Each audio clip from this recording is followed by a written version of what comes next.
Oi, oi, oi! Tudo bem com vocês? O meu nome é professora Andrea. Está precisando daquela mãozinha na química? Bora lá, vem estudar comigo! Na aula de hoje, vamos ver as partículas subatômicas. Os átomos, eles são compostos por 3 partículas fundamentais. Quais são elas? Prótons, elétrons e nêutrons. Cada uma dessas partículas possui propriedades distintas que se relacionam para manter a estabilidade do átomo. Vamos conversar sobre cada uma delas, passo a passo. Iniciando pelos prótons. Os prótons são as partículas positivas.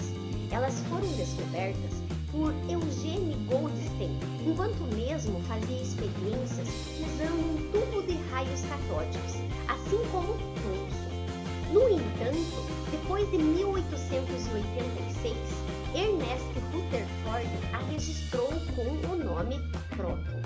Elas estão localizadas no núcleo do átomo e a quantidade de prótons caracteriza o elemento químico. Então, presta bem atenção. Número de prótons é igual a número atômico. Eu costumo dizer, o número atômico é o RG do elemento químico. É ele quem identifica o elemento químico. Assim como eu tenho meu RG, você tem o seu RG, ciclano, fulano, beltrano, cada um tem o seu RG. Os elementos químicos também têm um número atômico que os identifica. Os prótons, eles são simbolizados pela letra P. Na sequência, vamos falar de elétrons. São as partículas de carga negativa.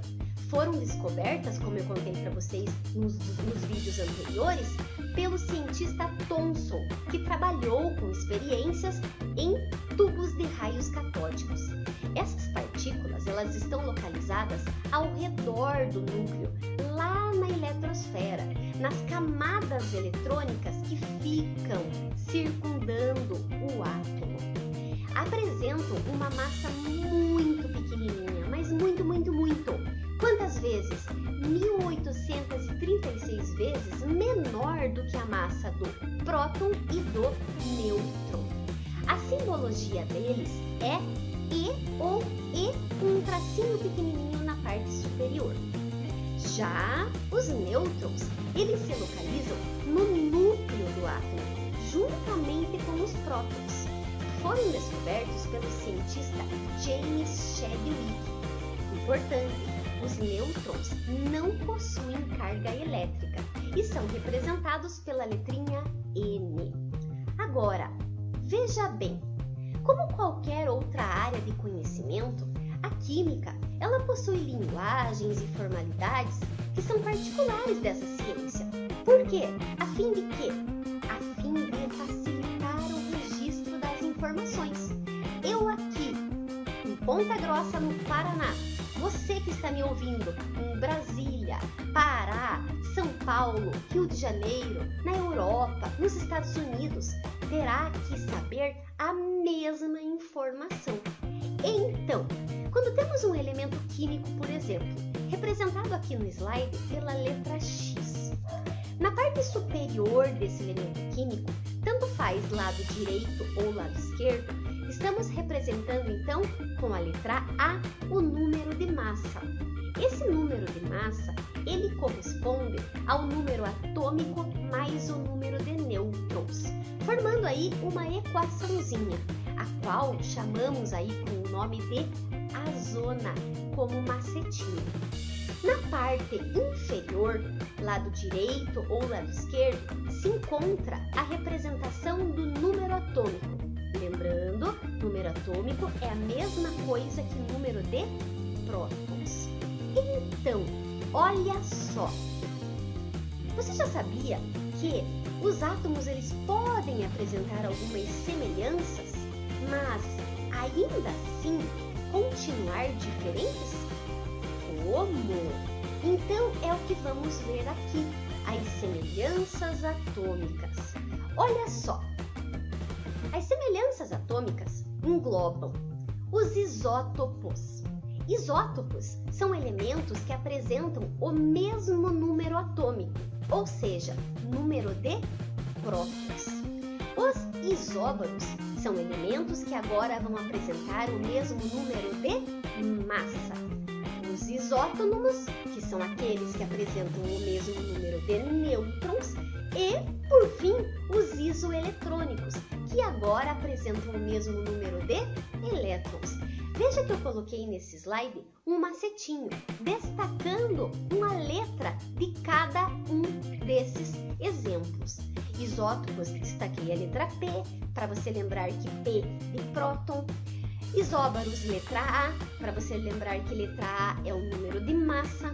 Isótonos, letra N, lembrando que é o número de nêutrons. E nos isoeletrônicos, os dois ezinhos, símbolo aí dos elétrons. Um de cada vez, então. Isótopos. Observe. Isótopo, quando a gente olha na simbologia, na representação de um elemento químico, ele vai aparecer então na parte inferior. Observe, número atômico 6. Bom, se o número atômico é o RG do elemento, se ele identifica esse elemento químico, então ele tem que ser igual nos 3 elementos aqui. Por quê? Porque eu estou mostrando os átomos de carbono. E olha a parte superior. Eu tenho diferentes números de massa, respectivamente 12, 13 e 14. Então, aquela história, parte de cima, número de massa, parte de baixo, número atômico. Olha esse outro exemplo aqui, os isótopos do hidrogênio. Opa, hidrogênio, 3 elementos então iguais, com número atômico igual também. O que vai diferenciar? Número de massa, respectivamente 1, 2 e 3.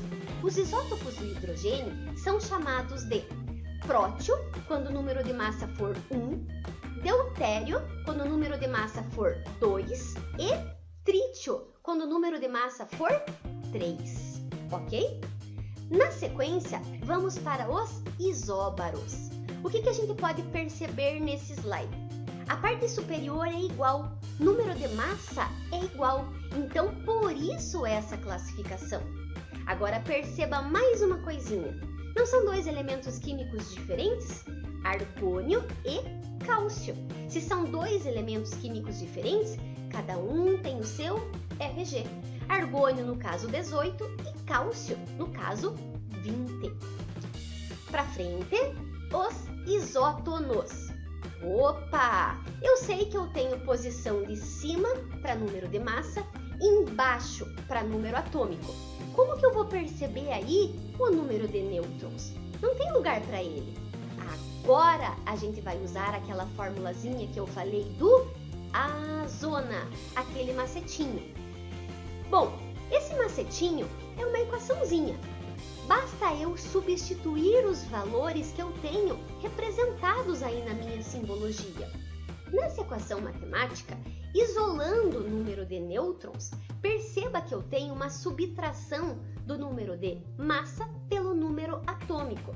Nesse caso, o cálculo será 6. 10 menos 4, 6. Vamos para o átomo de boro. Mesma situação. Aplico a fórmula do azona.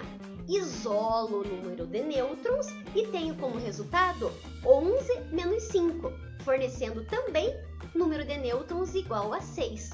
Logo, esses 2 elementos aqui são isótonos.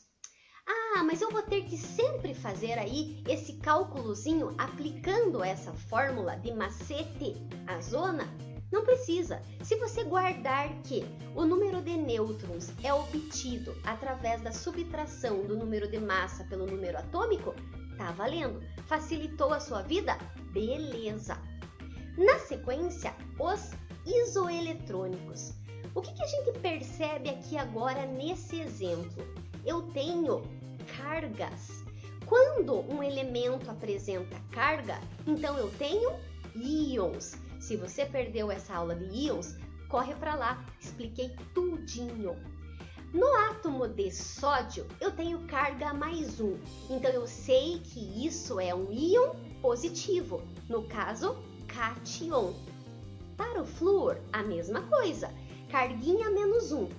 Bom, Se o positivo é cátion, o negativo vai ser o ânion. Lembra também do macetinho que eu falei na aula anterior de íons?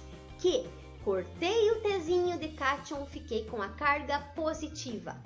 P de positivo é P de perder elétrons. Então, o íon cátion perde elétrons. Se um perde, o outro vai ganhar elétrons. Se um é positivo, o outro é negativo. Se um perde, o outro ganha elétrons. Então, é dessa forma que eu vou calcular aqui a quantidade de elétrons dessas duas espécies que estão no nosso slide. 11 menos 1, 10 elétrons. 9 mais 1, 10 elétrons. Então, eu digo que o cátion sódio é isoeletrônico do ânion flúor. Beleza? Pessoal, que rápido! Por hoje é só. Fácil, né? Bom, se estiver precisando daquela mãozinha na química, já sabe aonde encontrar. Então, inscreva-se no nosso canal, ative o sininho para receber as notificações. Curta, comente, manda aí uma mensagem para mim. A gente vai fazendo aulas conforme vocês forem precisando.